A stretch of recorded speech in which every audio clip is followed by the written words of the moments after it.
Usap-usapan ngayong linggo ang paglipat at paggasta ng milyong-milyong pisong dagdag budget ng Office of the Vice President noong 2022. Kinumpirma kamakailan ng Office of the Executive Secretary na pinasahan ng Office of the President si Vice President Sara Duterte ng 96.4 million pesos para sa financial assistance at 125 million pesos para sa confidential funds. Ayon sa mga eksperto, iligal ang ginawa ng Office of the President dahil hindi pwedeng dagdagan ng pondo ang isang budget item na hindi naman umiiral. Wala kasi talagang item para sa confidential funds ang OVP noong 2022. Si Marcos at si Sara Duterte, ginawa nilang parang pasa-load ang budget. Ito ang pinakamalaking illegal na pasa-load.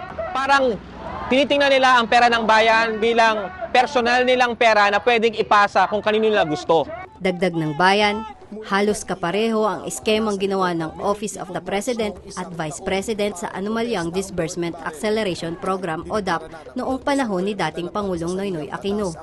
Sa kasong iyon, naglinaw na ang Korte Suprema na hindi pwedeng basta-basta ilipat ang mga pondong nakasaad sa national budget. Pero higit sa pagiging iligal ng paglipat-lipat ng pera ng bayan, nananawagan na rin ngayon ng ilang grupo na dapat nang i-abolish ang confidential and intelligence funds sa kabuuan.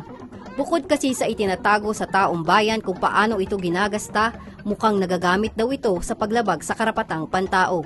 Without really the transparency sa pondong ito, no, maraming pangamba kung saan talaga ito ginagamit.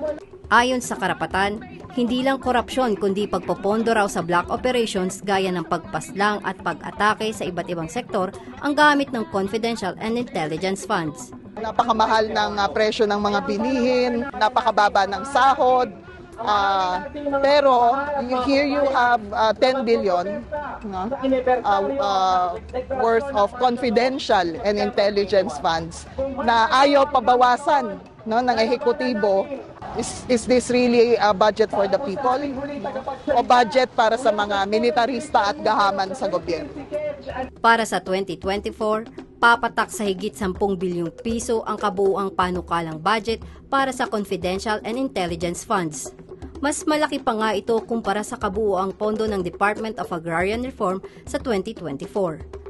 At halos katumbas ng 10.4 billion pesos na balak ikalta sa pondo para sa medical assistance para sa mahihirap na pasyente sa ilalim ng DOH. Sinasabihan tayo na walang masama dito sa confidential intelligence funds dahil kailangan daw sa ating seguridad.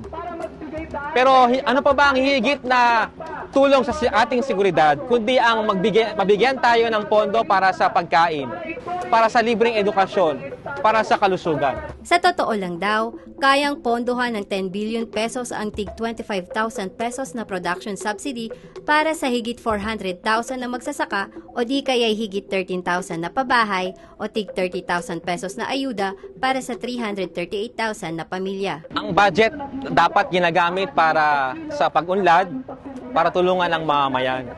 Pero noon hanggang ngayon, ang budget ay ginagamit para sa sariling interes, kapakinabangan ng mga nasa kapangyarihan.